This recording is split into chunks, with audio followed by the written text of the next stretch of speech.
What's going on, everybody? Welcome back to another video. So, somebody asked me a few days ago my thoughts on Grand Theft Auto 6, and I figured I'd go ahead and throw my 2 cents in on that before revealing some exciting news to you all.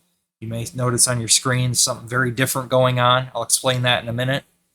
But so my thoughts on Grand Theft Auto 6. He wanted to know, like, I guess my thoughts on the whole controversy with the lack of a disc being included with that, and I guess the price point. Those are kind of like the two main topic points for Grand Theft Auto 6 at the moment. So I'll go ahead and throw my 2 cents in for anybody who's curious.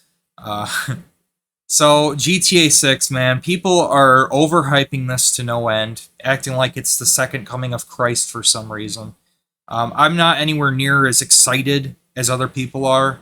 I'm actually going to be waiting for the PC release of GTA 6. So if it comes out like a year from now, 2 years from now, I've already waited 13 years from GTA 5 to GTA 6. I can wait another year or two for the PC release because uh, I'm looking at the bigger picture of things when it comes to the lack of a disc being included with the game.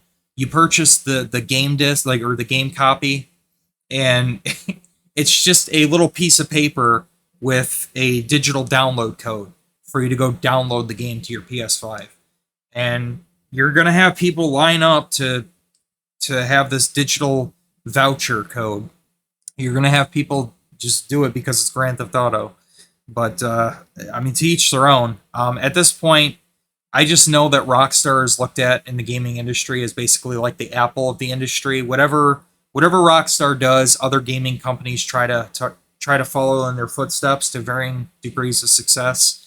So I just see this as yet another kind of downfall for consoles because they're trying to do away more and more with ownership of games, physical media in particular. They're just trying to get rid of it. I mean, look at Nintendo with the Switch 2, with their key card bullshit. That's one example.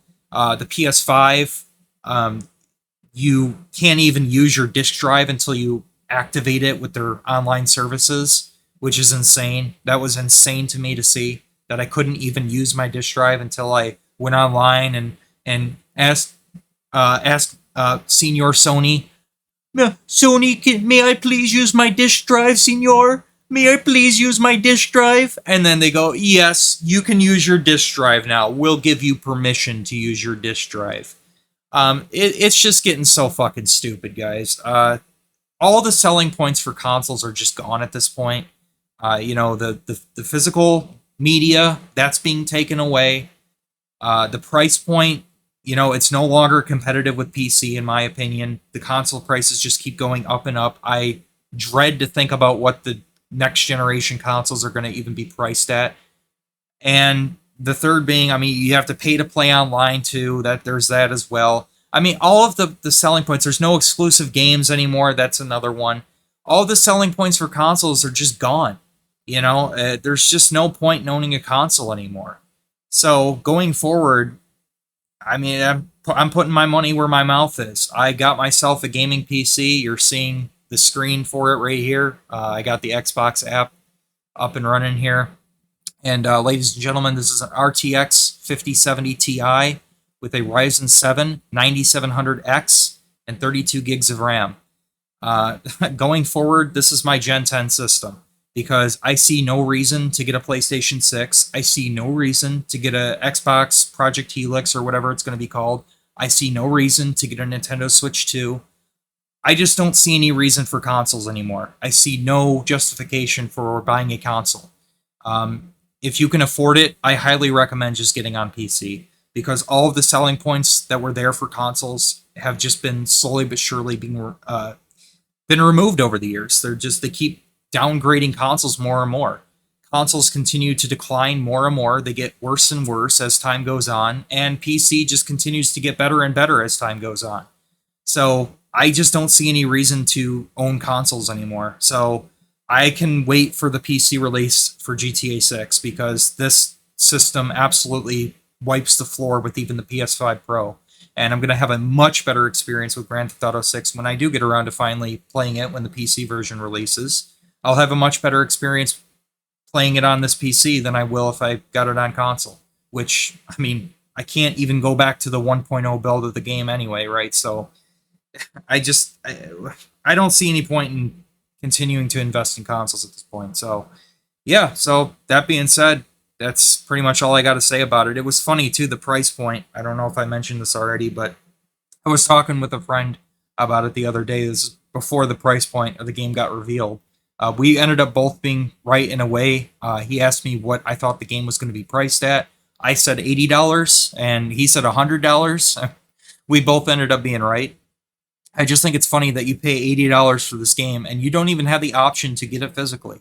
It's just I can't believe that. I think that's silly. And you're locked out of content. You have to get the $100 version, and I don't even mind paying $100 for games clearly because I spent $120 on Forza Horizon 6, but I also have access to it now on this PC, and I can play it at max settings.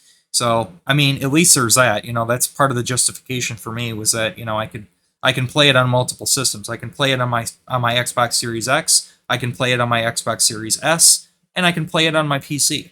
I put that one-time purchase in, and I have access to it on multiple systems. If you spend $100 on this Grand Theft Auto 6 game, you're stuck with whatever system you got it for. If you got it for PS5, you're gonna have to double dip and buy it all over again for the next gen version because you know that this game is gonna push the limits of these consoles. I mean, look at GTA 5; it just barely ran on PS3, and I wouldn't be surprised if it really struggles on the base PS5 and God, especially the Xbox Series S. So, yeah, I can wait for GTA 6 on PC, and I'm not even going to bother getting it on console because there's just no point. So, anyway, that's kind of my 2 cents for Grand Theft Auto 6 and kind of the gaming industry as a whole. There's just no point in getting consoles anymore, unfortunately.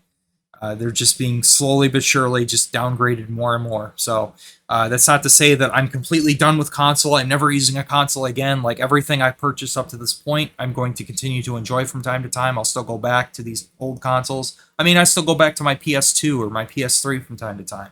But I feel like the last really good generation for games or for consoles in particular was probably the 7th generation, that being the Xbox 360 and PlayStation 3. I feel like that was the last really good generation for consoles. There was still a selling point there, despite the woeful performance at times. You had exclusive games. The price point for those consoles dropped over time.